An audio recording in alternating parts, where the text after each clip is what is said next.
for boxing. Man, I'm out here in traffic in this truck moving around. Hands colder than a polar bear toenails out here. I mean, that hawk, hey, when I say that hawk is out, man, that hawk out here tonight. But anyway, man, I just want to touch on, oftentimes when we look at the champions, the top contenders, fringe contenders, whatever, we often find ourselves count guys' losses as a measure of whether or not they should get an opportunity at another fighter, get an opportunity at a title, get an opportunity at a title, and get a title eliminator opportunity, and so forth. But it's not necessarily about how many losses a guy has on his record. It may not even be about the number of wins on his record. Sometimes it's about what wins they got at what time in their career. You can look at a guy like Yordenis Ugas, who has like 4 or 5 losses, but when put in a situation where he had to win to get a shot at a title, he won. When he had an opportunity, when he had to win to get an opportunity at a title eliminator, he won. And that's just one guy. I'm not going to go down the list of the pantheon of history of what fighter with a bunch of losses beat another fighter and so forth. But I will say, there are a lot of champions who had several losses before they became a champion. Had losses after they became a champion, and then became a champion again. And the reality is, using losses as a true measure of the worth of a fighter, it really doesn't hold weight, and it really doesn't yield the outcomes that we really want to see, which is for the best fighters to be fighting the best fighters. To determine who's the best, guys have to knock off those guys that are still hanging around to have 2, 3, 4, 5, 6 losses, but still are hanging around the conversation as being one of the best in a division. So I'm not looking at guys and just saying, well, he has X amount of losses, so he can't be in that conversation. Because you got to look at who a guy lost to. You got to look at who he's also beaten, and how he's performed when put in situations where he had to win. So I just don't.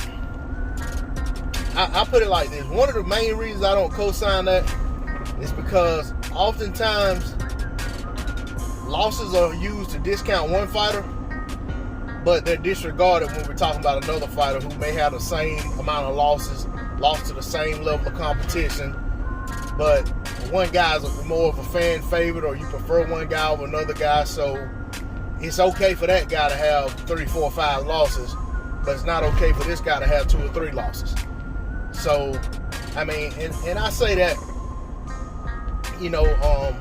with all respect to anybody in their opinion, this is just me giving my perspective on it.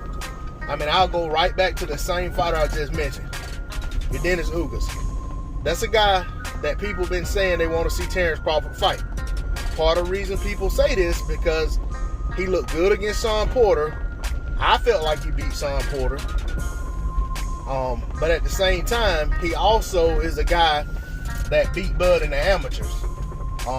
So did Danny Garcia. So did Mikey Garcia. Bud also beat them in the amateurs as well. But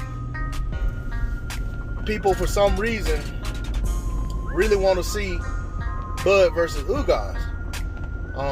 But say, well, if Danny Garcia doesn't beat Errol Spence, I don't want to see that fight. When Danny Garcia, if you're looking at wins and losses, he would still have less losses than Yordenis Ugas. And he would have lost to better opposition than Ugas lost to. Because while Ugas lost to Shawn Porter, and like I said, I felt like he should have gotten an auto with Shawn Porter, he lost to some guys that are not considered to be the very top tier fighters in the sport. So there again, we got to be careful, or be mindful when we're looking at losses as a way to discredit and discount somebody and say where they shouldn't be or who they shouldn't get a fight with. At the end of the day, man, if the best are truly fighting the best, most of these guys, if not every last one of these guys that we talk about in the sport of boxing as being the top guys, would have several losses. Because these guys will be fighting rematches, trilogies. They be coming off of a loss to a top guy and going right back in there versus another top guy. If not in their next fight, in the fight after that fight. And that is what made boxing great when boxing was truly, when boxing was truly hot and it was a premier sport. Those are the type of things that was taking place. What we have now, we have too many businessmen in the ring. We have too many guys that are thinking business over legacy. Too many guys that are thinking business over fans. We have too many guys that are thinking business over submitting and paving the way to greatness. So, to get away from that, you're going to have guys with a bunch of losses or a handful of losses still in the mix, trying their best to work their way back in there.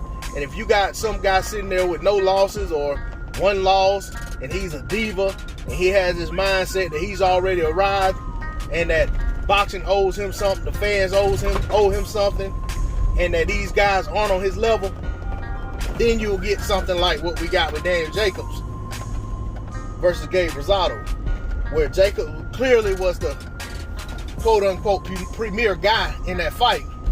And he said that Rosado didn't belong in the ring with him, but he failed to show that he was a class above Gabe Rosado. Those are the type of outcomes you get when these guys are constantly having to fight tough guys that may have 2, 3, 4 losses, but they're a tough out for everybody that gets in the ring with them. That's what I want to see in the sport of boxing.